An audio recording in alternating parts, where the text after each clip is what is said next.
သားဖနှစ်ယောက်ရှိတယ်ဖေကြီးကသားကိုအင်မတန်ချစ်တယ်အဲ့ဒါနဲ့ငါသားမင်းအိမ်အောင်ပြုတော့အဖေကိုပြုစုလို့ကြွေးအောင်မယ်အိမ်အောင်ပြုသေးဘူးပေါ့အဲ့လိုပြောတဲ့အခါကျတော့မရဘူးဖေကြီးကဇွတ်တခါတည်းရွာထဲကအမျိုးသမီးတယောက်နဲ့သူ့သားကိုပေးစားတယ်အဲ့တော့အိမ်အောင်ကြသွားရောနောက်တော့သူတဖြည်းဖြည်းနဲ့ကြီးလာတဲ့အခါကျတော့ဒီအဖိုးကြီးကိုချွေးမကမကြည်ပြူမကြည်ပြူတော့ဘူးမကြည်ပြူတဲ့အခါကျတော့ဒီယောက်ျားကိုအမြဲတမ်းသူကတိုက်တယ်ပေါ့ဖေကြီးနဲ့သားရဲ့ကြားအောင်အဲ့လိုပြောပါများတော့တင်ငုတ်တောင်တိုက်ပါများရင်နေသေးတာကိုဟုတ်ရဲ့လားအဲ့ဒီတော့ဘာဖြစ်တုံဆိုတော့ဖေးပေါ်မှာသားကလည်းအမြင်မကြည်တော့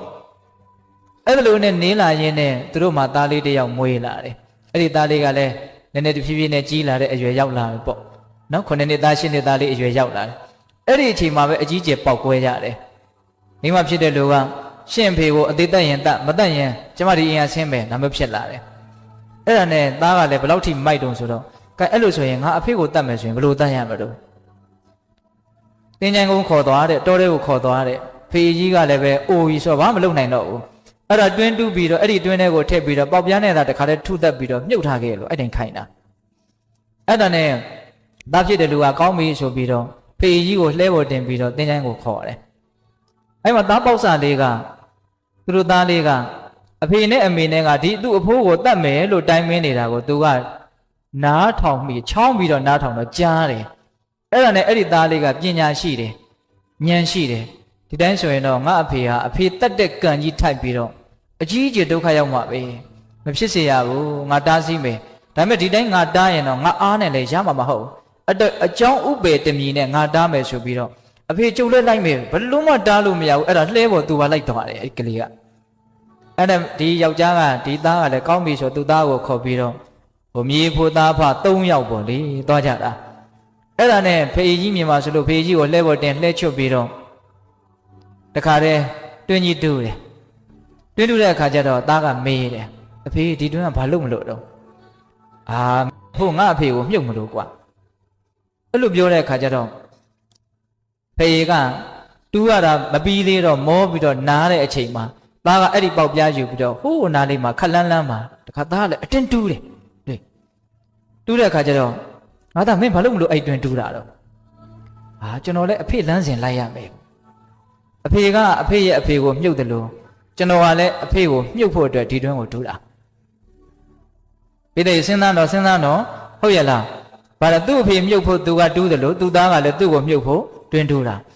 အဲ့ဒီချိန်မှာ तू တော်တော်လန့်သွားခမင်းဘာလို့ပြောတာတော့ပေါ့ဟုတ်တယ်လေခမရလည်းခမရအဖေကိုခမရမှုတ်ကျုပ်လည်းကျုပ်ဖေကိုကျုပ်မြုပ်အဲ့လိုပြောတော့မှ तू တော်တော်ထိတ်လန့်သွားတယ်ငါသားဒါမလုပ်ကောင်းဘူးခမရအဲ့လိုပြောသလားပေါ့တကယ်တမ်းကကျုပ်ကဒါတွေကိုတကယ်လှုပ်ချင်လို့မဟုတ်တကယ်စိတ်ကူးရှိတာမဟုတ်အဖေကိုစဉ်းစားမိအောင်လို့ပြောတာကိုယ့်ပေါ်မှာကျေးဇူးကြီးလာတဲ့အဖေကိုဒီအမေရဲ့စကားကိုနားထောင်ပြီးတော့ခမရဒီလိုလုပ်တာကောင်းလားလို့အဲ့ဒီမှာ तू လက်တွေ့ဆုံးမတာအဲ့တော့ဦးဇင်းတို့ကဒီဇက်တော်လေးကိုဘာကြောင့်အမှတ်ရတာလဲဆိုတော့ကိုယ့်အဖေကိုမြုပ်ဖို့ကြိုးစားတော့ကိုယ့်သားတွေကလည်းကိုယ့်ကိုပြန်ပြီးတော့မြုပ်ဖို့ကြိုးစားကြတာပဲဒီဥပမာတူစွာပဲဟုတ်ရလားခုလူတွေကစုံရည်ဆိုပြီးတော့ပြန်ပြီးတော့ဆံဖို့ကိုမကြိုးစားဘူး